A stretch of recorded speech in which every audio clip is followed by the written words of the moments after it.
Hey guys, welcome to another video.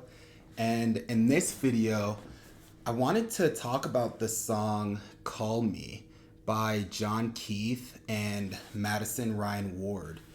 And so I'd listened to John Keith a little bit before, but his album Grow Wings really inspired me to kind of listen to the whole thing from start to finish. And it was after I actually heard this song that I was like, wait a second, this album could be really good. And so I decided to give it a listen. And so I wanted to talk about it because Madison Ryann Ward is just another extremely talented vocalist. And I felt that just that pairing and that combination would be golden, especially because this album was really the first time I'd heard John Keith sing. Because a lot of his other songs, yeah, I'd heard him rap and things like that, but him singing, I was just really blown away at his vocals. And so I kind of just went through the song and just kind of jotted down some of my favorite lyrics from the song. And so the first one is, "It's been a while, you picked up some burdens. You're off in the wild, I know you've been searching." And I love how this song, it's almost like John and Madison wrote it from God's perspective. It feels like this is almost like God talking to me. And I think that's another reason why I enjoy this song so much.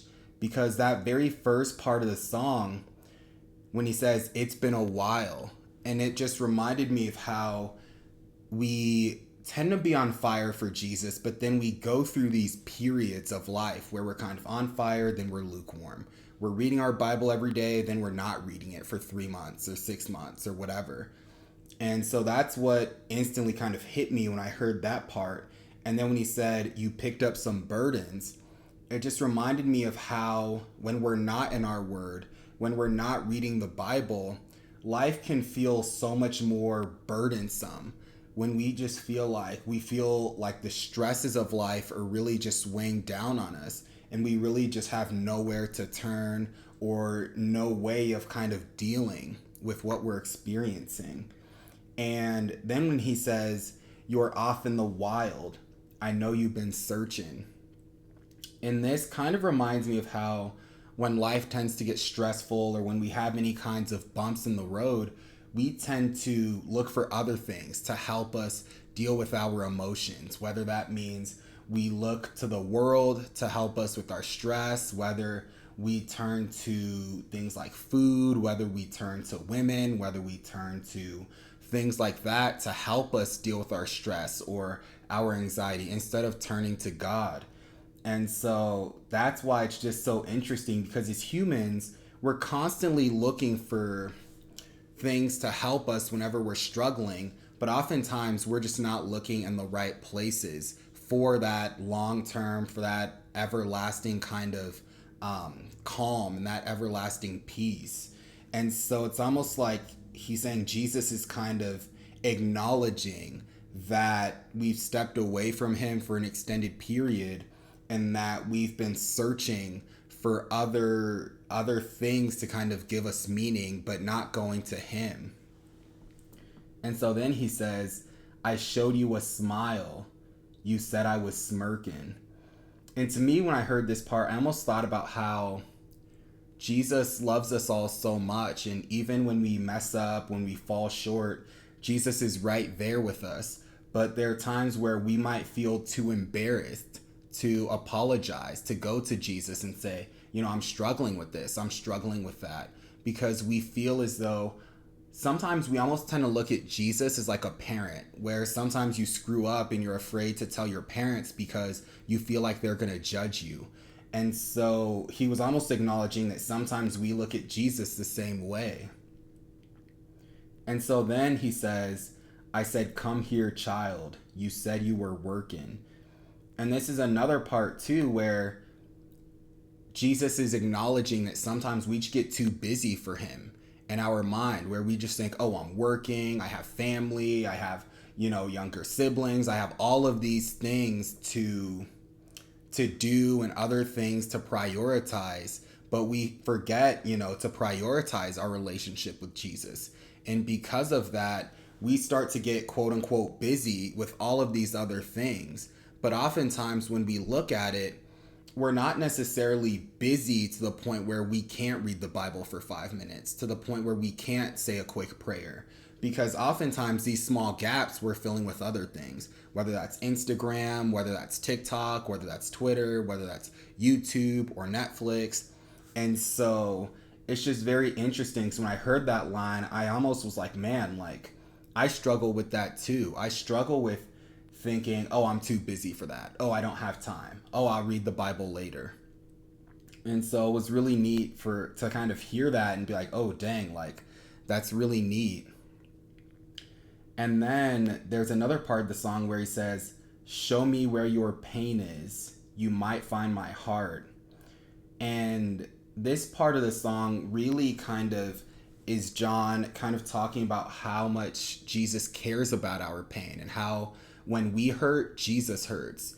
And kind of almost like how you mentioned before when he said, I showed you a smile, you said I was smirking. It does show that like when we conquer things, Jesus is happy for us. And when we struggle with things, Jesus is right there willing to help us. We just have to go to him.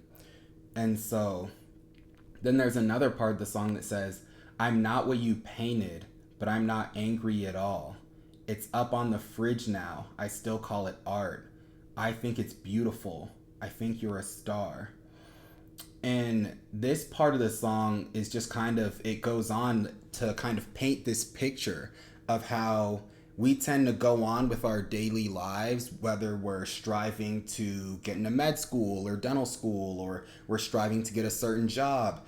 And this is what he means when he says, I'm not what you painted, but I'm not angry at all. Just like how an artist paints pictures, an artist could be so focused on, oh, well, maybe to sell paintings, I need to paint cars, or I need to paint landscapes, or I need to paint other things.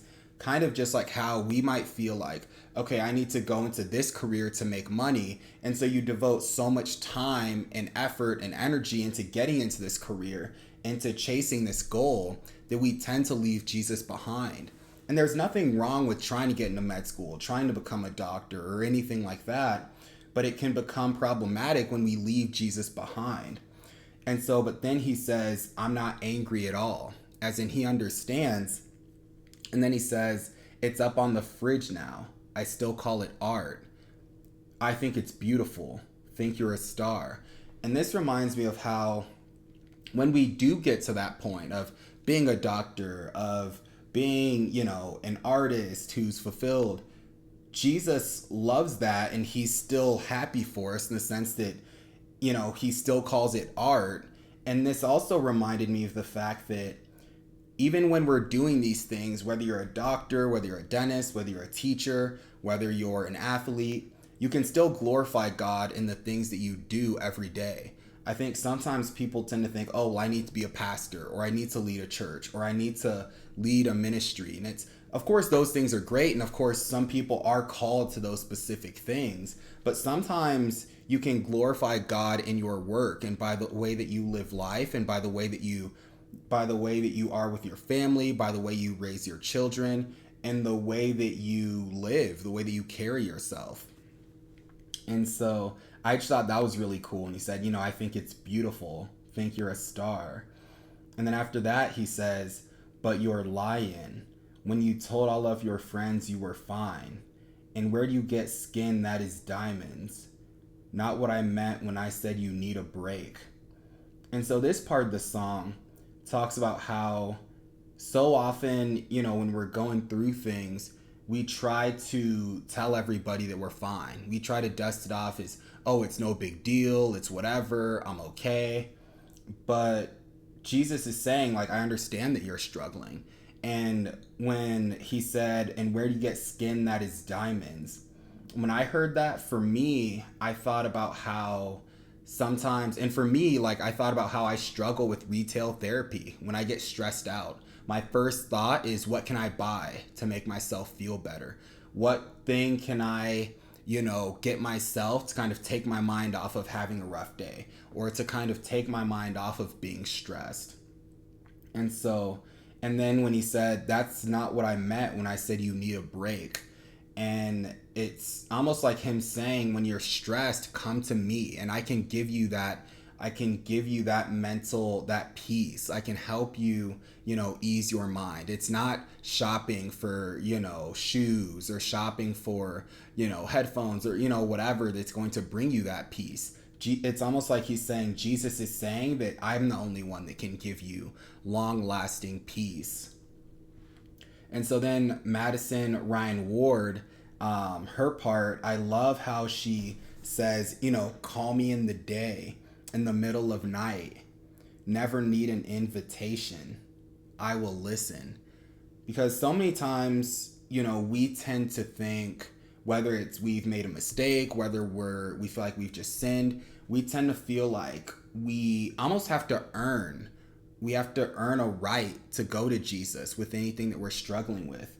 And that's her almost just saying, like, no, like, we don't need to feel as though we're qualified to talk to Jesus. Whenever we're struggling with anything, that's the best time to go with him, or to go to him. And you never need an invitation. You never need any kind of, you don't need to meet any requirements to pray and to repent and to go to Jesus. And then she says, lovely roads, you traveled way too far. I can ease you. I can ease your weary, broken heart. I feel you. I feel you. And for this, I thought about how I remember in school when I was really struggling. I was struggling in classes. It felt like nothing was really going the way that I wanted. And I started to just think, oh, well, I can figure it out. I can figure it out on my own. It's really just a matter of me just taking some time to put two and two together. But at the end, I remember I ended up coming back to Jesus when it just got to a point where I realized I couldn't do this on my own. I needed Jesus to really make it through school. And so then John, for his part, he comes back in and says, can't say I'm too quiet, but won't be silent. And I love that part because so many people claim, oh, well, I don't hear Jesus. I never hear anything. But we always have these other things kind of filling up our daily lives. And we never really take the time to sit and be still, whether it's through prayer, through meditation, through reading the word. And so that's really the only way that Jesus can talk to us, is when we take some time to kind of be silent sometimes and just kind of sit with him in prayer or in meditation. And so then he says, left on red, you ain't read what I'm writing. And then for that, I just thought about how it's crazy how in this other song, I heard someone talk about how we have this cheat code to life, which is the Bible, but so many of us refuse to look at it.